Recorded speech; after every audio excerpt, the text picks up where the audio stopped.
Okay, we're going to have a small panel next, so I'm going to invite our next two speakers up, Uday Nandan and Eric Kanter, and then Doug will join us and moderate the session.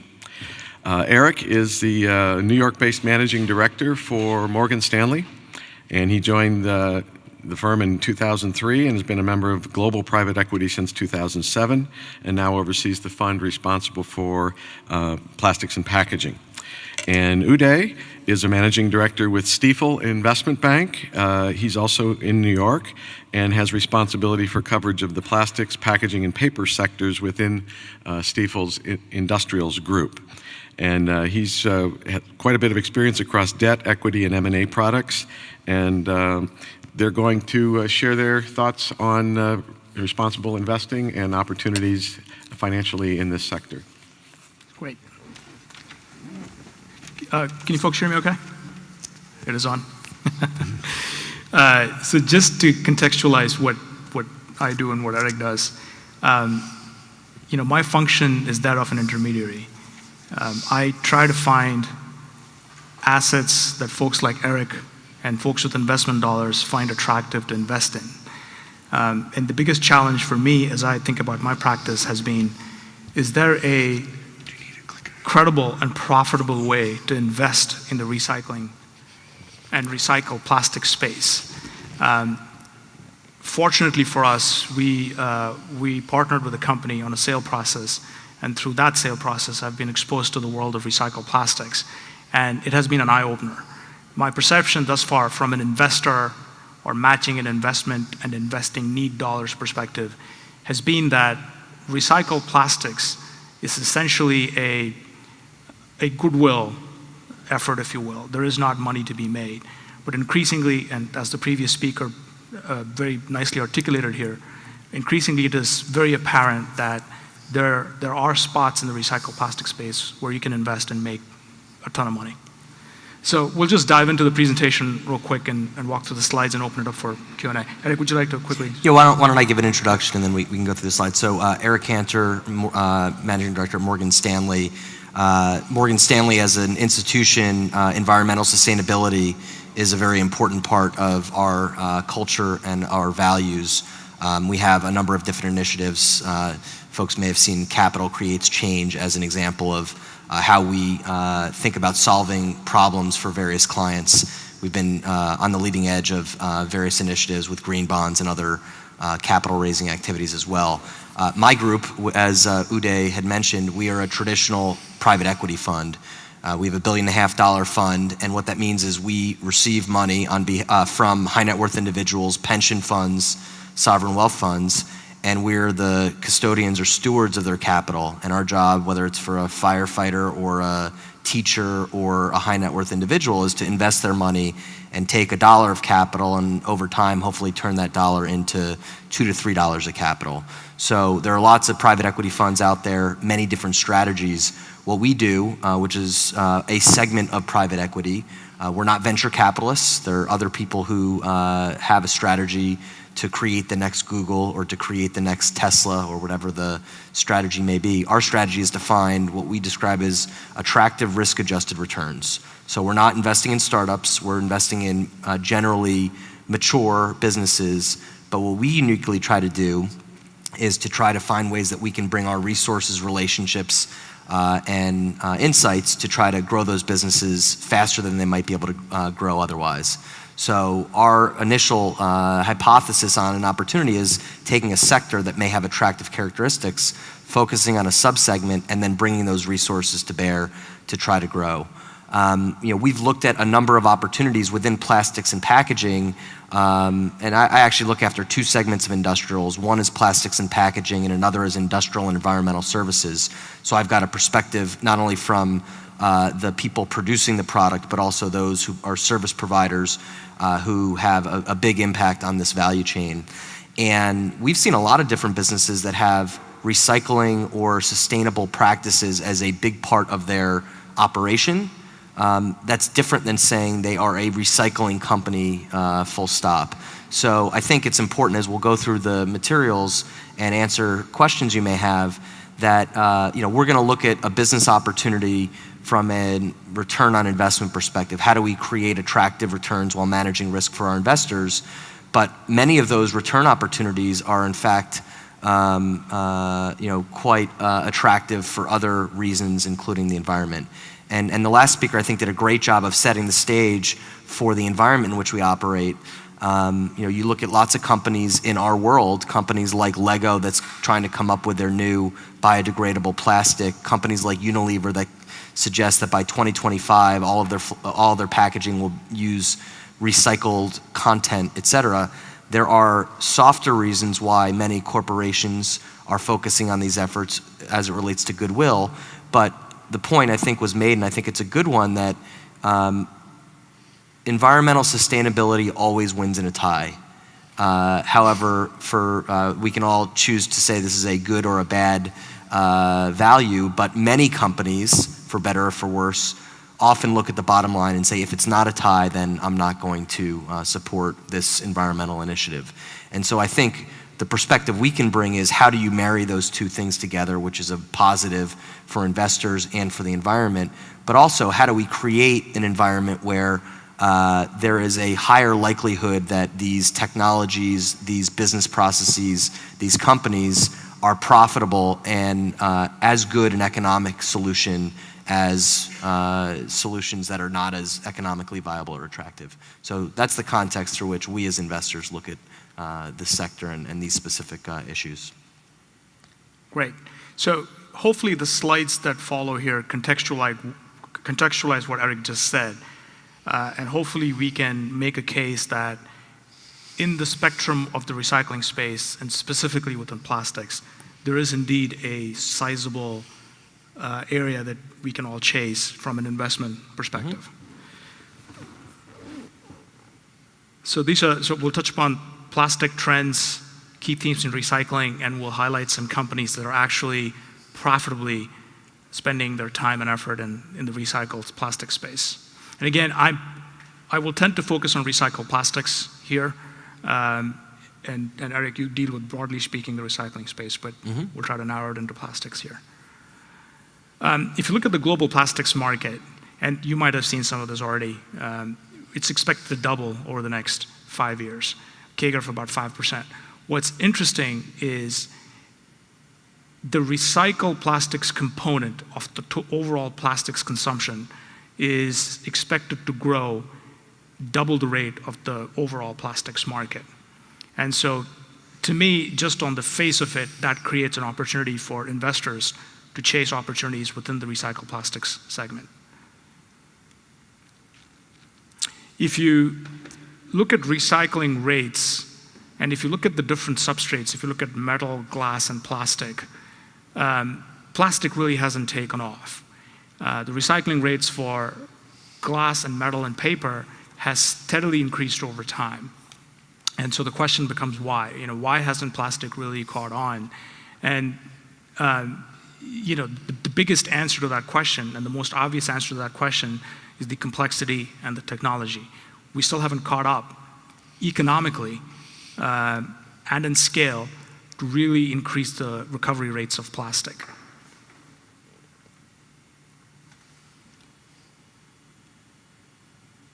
So this, I love this page, and I think this page really sets the opportunity for recycled plastics.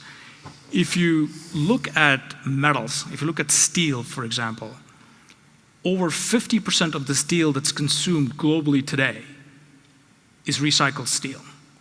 It's essentially stuff taken from, when you throw away your computers, when you throw away your cars, all the durable goods that gets thrown away, it gets shredded, and 50% of that steel that we use today comes from that source. So clearly people have made an economic and business case out of it successfully. They're actually making good money. If you look at the gross margin percent on that chart, you have 25-30% gross margin today in a steel mill that's using recycled source material. And a few decades ago, that was more like 7% gross margins. If you look at the recycled plastic space, it is where this chart was in the left in the 1970s and 1980s. So clearly with technology and with scale, there's a huge opportunity in recycled plastics from an investor perspective. If you spot the right company, the right technology, some of it may not be as mature as you would like it, but if you spot the right opportunity and right company, there is a significant amount of money to be made in this space. And again, bear with me, I'm focusing on the money aspects. I think we all talk about why recycling is good for us and why recycling is good for the planet. But as Eric so rightly pointed out, unless you make money, unless you as a consumer don't have to pay more for it, it kind of gets harder to sustain over the longer term. So I am focusing on the profitability and the economic aspects of recycled plastics. We talked about automobiles, and and the previous speaker touched upon this as well in the case of GM, but there's more and more parts of the car that is plastic. And therein lies the opportunity as the plastic component of the cars increase, if we identify and figure out a way to extract that plastic back and create a closed loop in an economic and profitable way, it becomes a viable business model. The reason we highlight automobiles is if you look at sources of plastic, of sources of recycled plastic, the biggest source material is automobiles. The number of automobiles in the world and the rate of the replenishment of the automobiles globally, especially if you look at China and India, it is a tremendous, it is a significant, sizable source for recycled plastic material. You know, we have already spoken through some of these. The message on this page that I will leave you with is the reason companies, global sizable companies, smaller mid-sized companies in the US, the reason they're investing in recycled plastics and in the process of recycling to extract recycled plastics is because it is starting to make economic sense. The drivers might be different. It might be regulatory drivers, as in Europe. It might be input price dynamics, volatility in virgin resin pricing, and recycled plastic material providing a hedge against that. It could be a myriad of reasons, but the point is that there is an increasing level of activity, exponentially increasing level of activity in recycled plastics because it's making an economic sense. And we believe that this space is definitely worth looking at deeply. Uday, if I may, you know, an example there, I think one of the other key themes that's really important is innovation. It is in the segments that we often look at, profitability and economic drivers are critical, but there are ways to be innovative that achieve both social, environmental, and economic objectives. And I'll give one example that I was mentioning to another participant here before the conference began.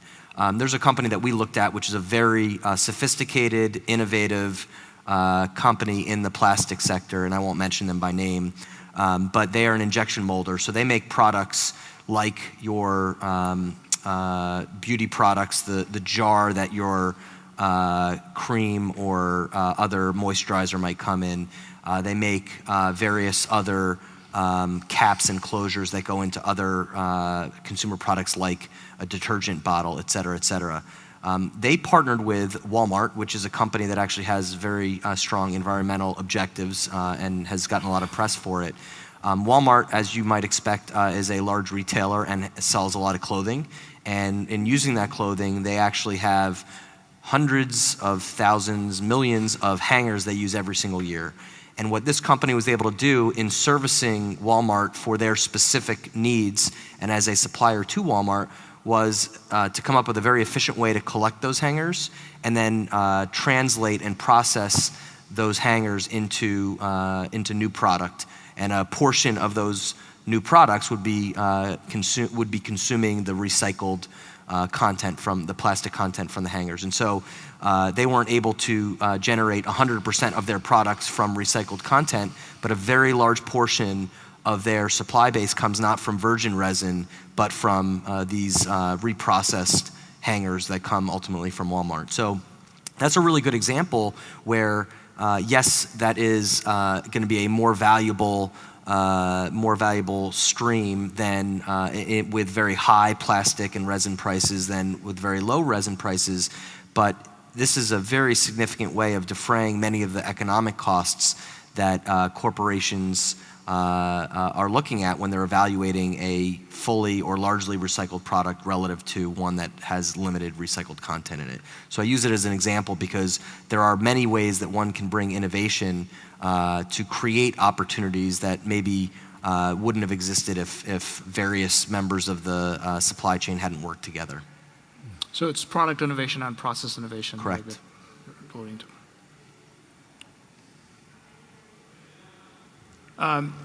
So again, there are several dynamics, as we talked about, that affect plastic recycling rates.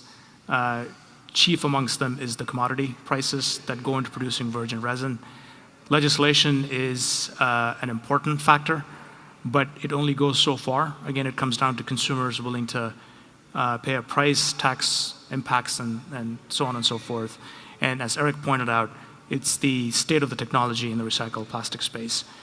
There are several promising emerging technologies, electrostatic-based technologies, which are clean, which don't use chemicals, and which have figured out a way to process complex waste streams.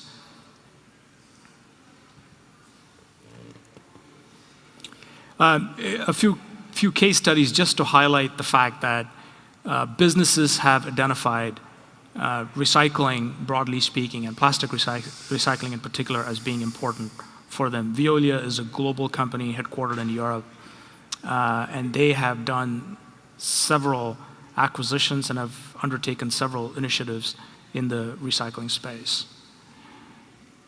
Ravago is a different kind of company. Veolia is an environmental recycling waste company. Ravago is a resin producer.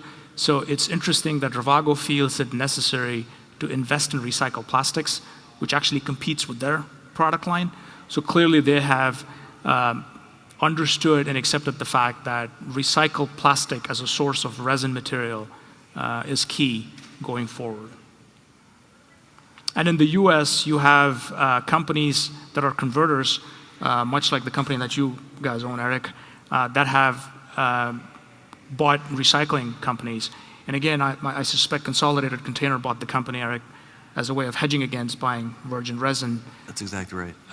And then there are mid-sized companies like Playcon that have sizable captive recycling operations within them.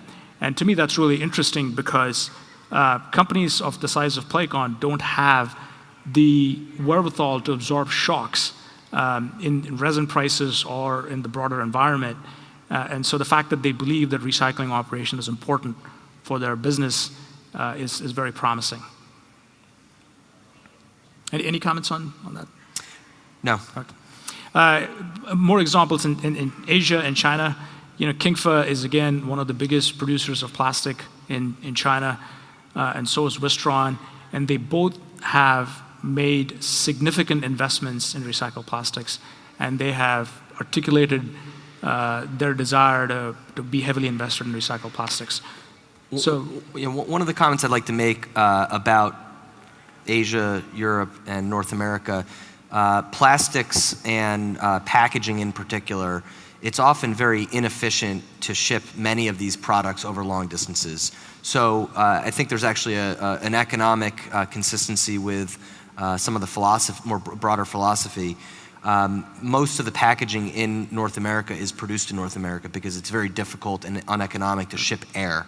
It's not to say that there aren't some Asian companies that are shipping into the US or Canada, but that's very important because what it suggests is that the captive supply for products here in the US is going to be here locally, and it also suggests the likelihood of creating a closed loop is much greater because you're not talking about global supply chains. If you're talking about the aerospace market where you might have electrical componentry manufactured in Asia, shipped over to North America, assembled in Wichita, Kansas with Spirit Aerosystems, shipped over to Washington State at a Boeing facility, very different dynamic. Whereas here in the plastics industry, yes, there are some plastic components manufactured in one region that get shipped to another, but oftentimes it's within one region. And therefore, I think there is probably there are structural reasons that make it more likely that you can have a closed loop within a region which takes into account carbon footprint, transportation, et cetera, et cetera. That's a great point, and I think that's where the government-driven regulations come into play. Europe, for instance, is, some would say, ahead of the U.S. and North America in general in mandating recycling content and products, and so that in and of itself could create a closed loop within a particular region. Another example here of a joint venture. Of a large company taking a view on recycling, and that resulted in the joint venture, I should say, between Alba and Texent in China. These are very... I'm excited to see how you're going to present these next two slides. Exactly. We'll have Doug circulate these, but we have, to the extent you have an interest in where companies are trading, when we present an opportunity to Eric for him to evaluate, he always looks at trading statistics and precedent statistics on what these companies have been bought or sold for. And so we put some stats in there. And again, if you look at recycling transactions, they are on par or sometimes exceeding those of your regular converting or regular way virgin plastic transactions. So again, in summary, and Eric, I'll let you summarize as well, but in summary, tremendous opportunity to invest in the space. If you have investment dollars, come talk to us or Eric, and we'll find you all kinds of investment opportunities with attractive rates of returns. And oh, by the way, you'll feel really good because you're saving the environment. So. Yeah, I would just say, before we open up to questions, I would just say there are many different segments of the industry. There are companies that specialize in these types of business models, recycling-oriented business models, and then there are just regular way corporations that integrate it, and we'll hear from one later today from Dell, that integrate it into their everyday process.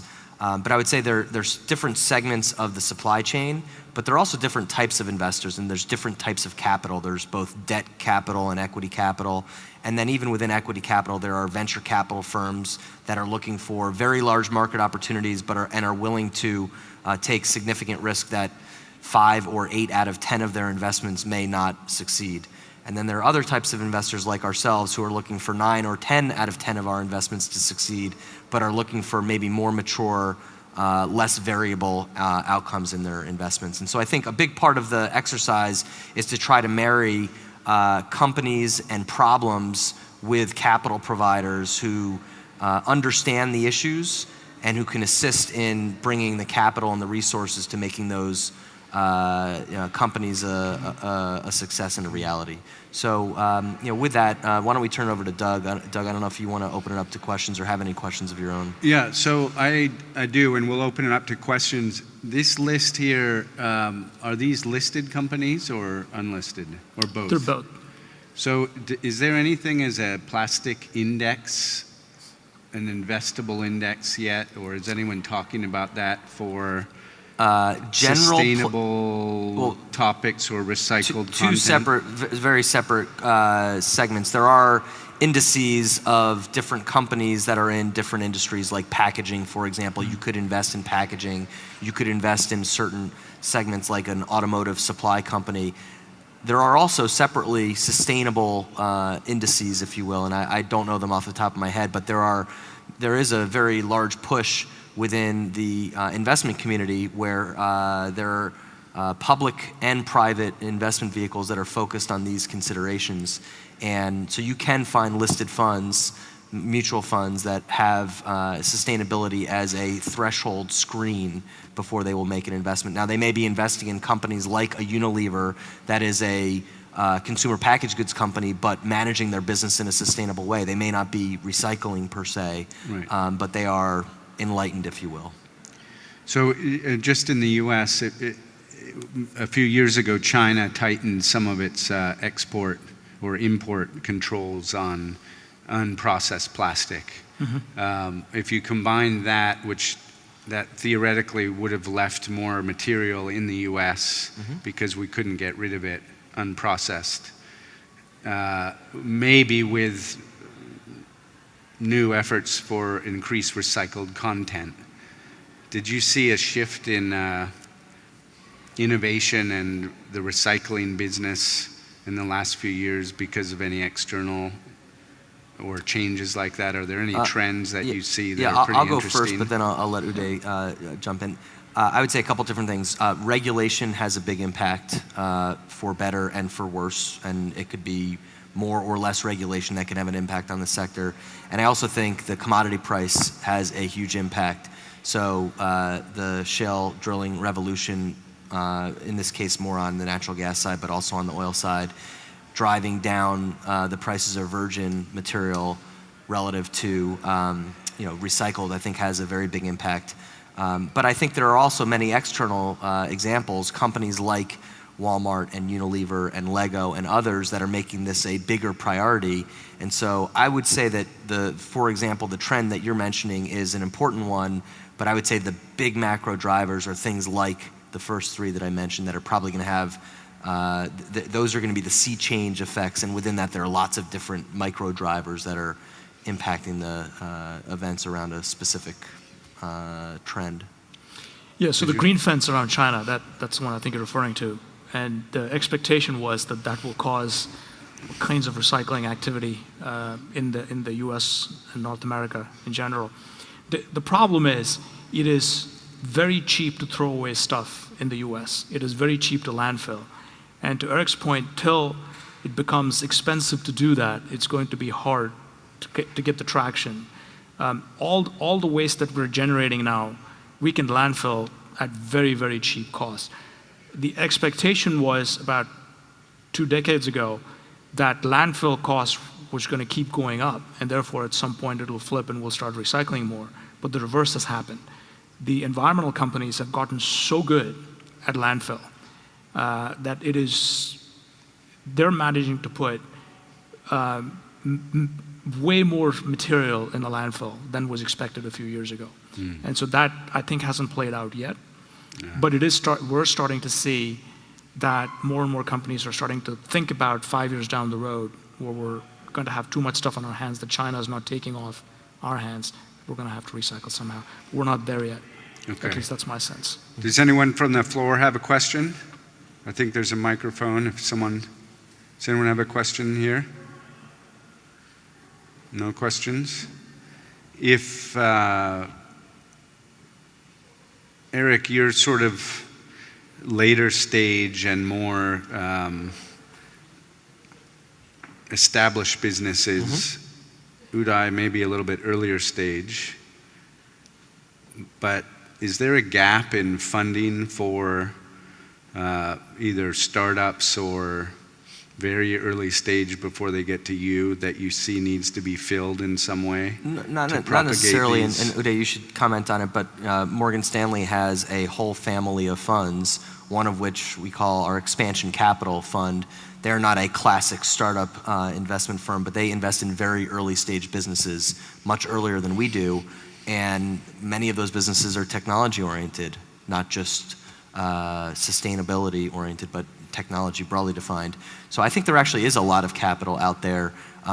Frankly, this is more of a macro comment, but there's a ton of availability of capital in light of coming out of the great financial crisis, in light of interest rates where they are. And so you're seeing that capital flow into many, many different segments, both debt and equity capital, and within equity capital, from startups all the way through to later stage investments. So I think there is, if anything, a plentiful or too much capital that is looking to find a home. So those investment opportunities that are attractive, I think, should be in a position to raise the capital they need.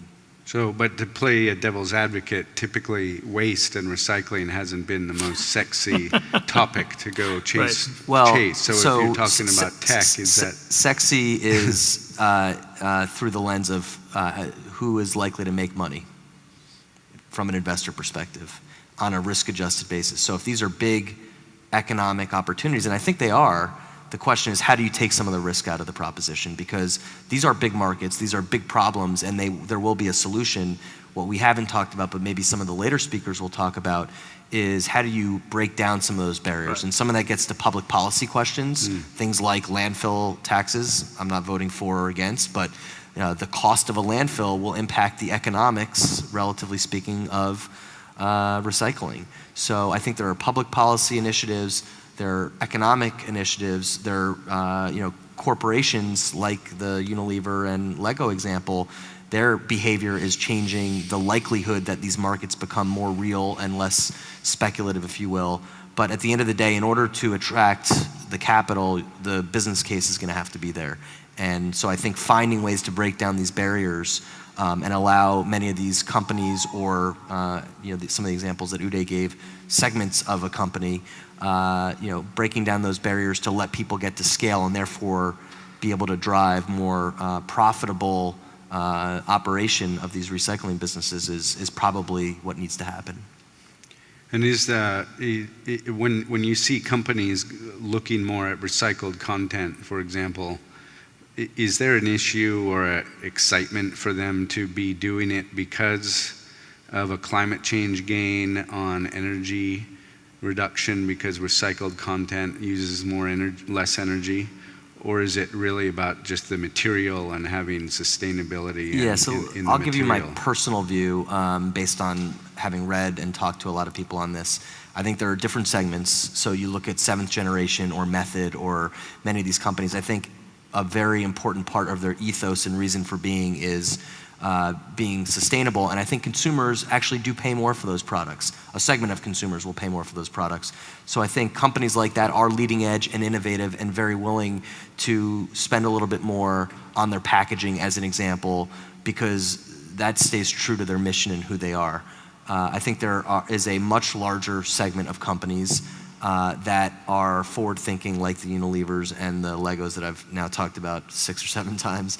But I think there is probably the biggest swath are those who, again, this is the cynic in me, I think they recognize that it's important to be environmentally sustainable where they can be, when they can be, but at the end of the day, if it's not a tie or close to a tie, it's not going to be the area in which they provide meaningful support. And I think the pressures, and this is a broader discussion that particularly public companies have on quarterly earnings and results, gives them very little latitude. And so I think many of those companies are trying to find innovative ways to provide their support. But that support, the more economically driven these solutions can be, the more likely you're going to get a much broader acceptance of these technologies or recycling initiatives. Right. Fundamentally, we have to recognize that for-profit companies exist to make money for their shareholders. And so to Eric's point, if there's a way to make money using recycled materials, then they will absolutely do it. But I think it's driven more by that than anything else. So recycled plastics content can serve two purposes. It gives an aura of the company being a good fiduciary to the environment, to society at large. It, on the other hand, gives them an economic advantage by either using an alternate source of material, which is cheaper, or it provides a hedge against commodity prices on the virgin side, on the raw plastic side. And so again, both those factors fundamentally have to drop down to profits. If not, it's hard to justify that. Right. Go ahead. Is there a microphone out there? Bob. Hi, Libby Bernick from S&P Global. I'm curious, at least with Morgan Stanley, I'm not sure about your firm, but you've made some corporate commitments to environmental progress, I'll say, and I'm wondering how your efforts line up with those corporate commitments around directing investment towards more sustainable business models. And my second question is how you think about social and labor issues as opposed to environmental issues. That's a good question. Yeah, very good question. So Morgan Stanley as an institution has very clearly defined environmental and other socially responsible objectives in the way we run our business and the initiatives that we support. I would say those are initiatives that are corporate oriented in that we as a corporation are committing to those. We are supporting with our dollars and with our actions. So for example, I don't want to quote the exact statistic, but many/most of our buildings are LEED certified. And that's a way of us ensuring that we can be environmentally sustainable in our offices, every single day. Our business, which is to be a fiduciary on behalf of high net worth individuals and other investors, we actually, there are many investment-oriented councils, if you will, that have a long list of sort of a code of conduct, if you will, for environmental, labor, and other requirements. And we actually do sign up to many of those, most of those partnerships, and it's different for each industry. So there's a private equity, it's called the ILPA, which is International Limited Partner Association, and they have many different requirements that are different than our real estate colleagues who are acquiring and managing vast amounts of real estate. So each of our businesses fits into the overall Morgan Stanley construct, but we operate within our industry. So our industry of private equity, we will sign up to specific arrangements as it relates to environmental, labor, and other initiatives for private equity firms. And so that's a little bit different than, yes, there is a Morgan Stanley broad approach, but each of our businesses needs to operate within the sub-segment in which they compete. Mm.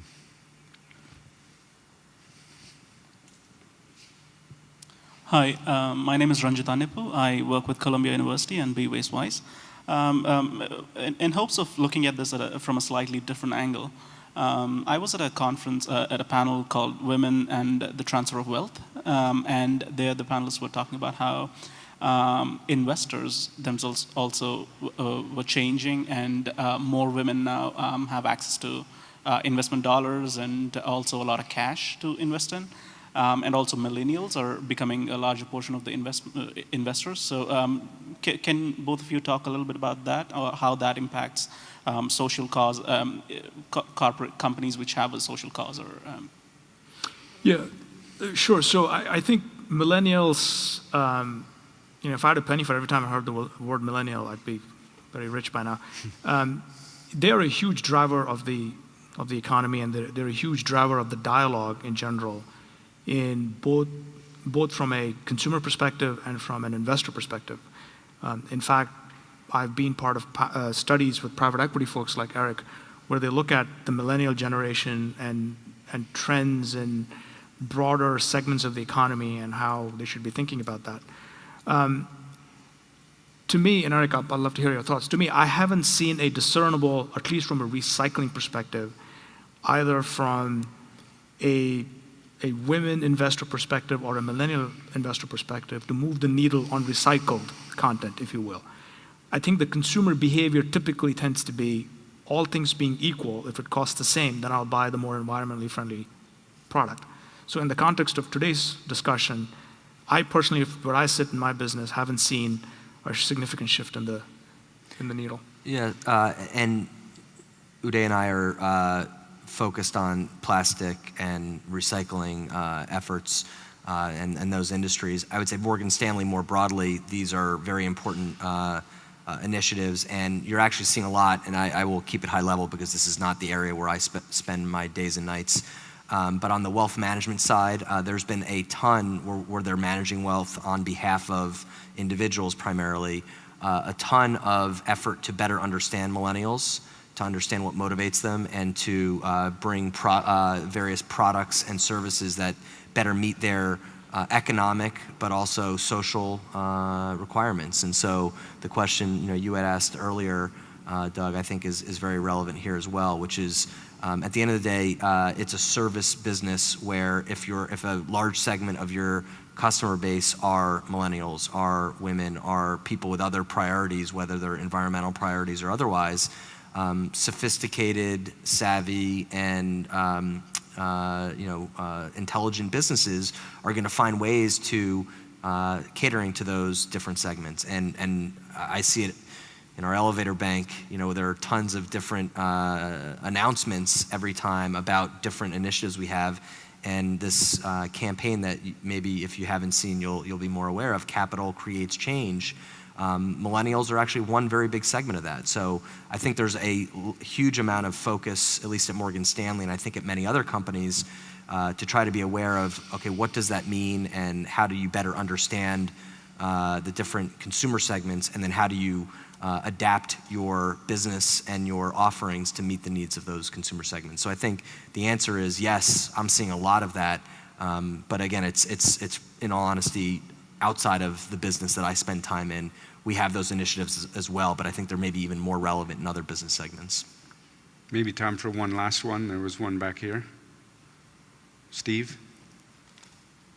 Great panel, thank you. I was wondering if you could say a little bit more. This conversation relies so much on not just the core market-driven factors, but the whole constituency of factors that are influencing that market, whether it's policy, whether it's the influence of activists and NGOs and the like. And can you share some of your thoughts in terms of what more could be happening on that side of the equation to actually make some of these investment opportunities and these market opportunities more attractive in the future? Yeah, I'll go first. Look, fundamentally, let's talk about North America or the US, right? It's a consumer-driven market. You speak with your dollars.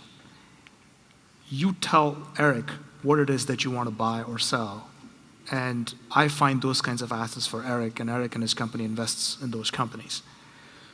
So what can help that chain is what Doug is doing with Plasticity Forum, is creating awareness of recycling, is forcing government to think about what's good for the economy, and it's good for society at large.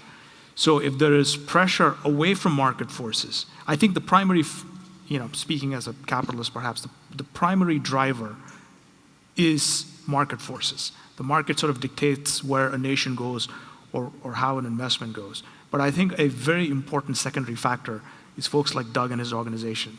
It's you calling your representatives and telling them what's important to you, whether it's the environment, where do you want your tax dollars to be spent. So those are the factors that I think are critical in perhaps creating more awareness and changing consumer behavior. It's educating consumers that styrofoam does this, X, Y, or Z. And every constituent component of the plastic space has their opinion on their particular product. So again, it's having an overall view of, from a society's perspective, what price are you willing to pay, whether through your tax dollars or otherwise, away from the market-driven forces. Because the market forces will say, the cheapest product wins, right? But then there are other aspects to it.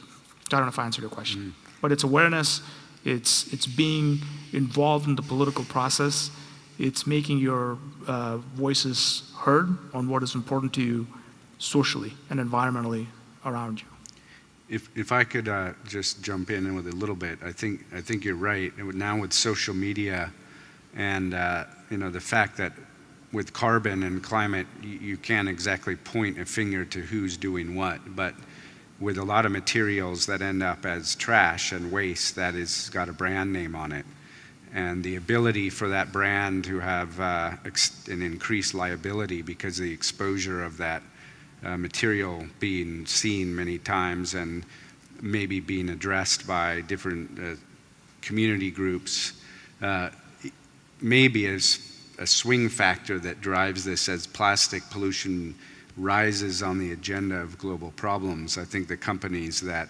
are out in front and engaged in the discussion and also working with their customer base who then know that they're on it, they might not be doing it perfectly, but they're on it, can help drive some of that momentum, which hopefully would lead to investment opportunities when they need to make bigger changes in shifts in the product or the packaging or the material they're using. So I think personally a lot can come from the social media and community spectrum in driving that momentum a bit. The only thing I'd add, I agree with both of your comments on that front.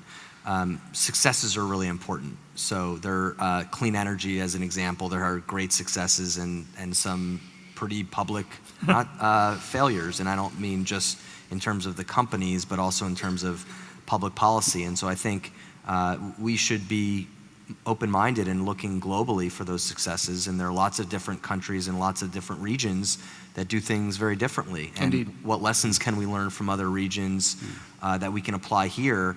Good ideas, there's no monopoly on good ideas, and good ideas ultimately, I think if they're clever and well-founded, are going to find their way into the marketplace, and if they do, they're going to be successful, and more people are going to want to follow those, those paradigms. So I would just suggest, being open-minded and trying to come up with these solutions that address both public and private needs, and ultimately get to if they get to I'm a big believer, if they get to a good economic solution, there's going to be continued support for it from lots of different directions. So I think that's maybe one other way to think about it. Yeah, with that note, I would like, that's a great comment on successes. And I think globally we need, and this is why we do Plasticity, to bring some of you who are leading.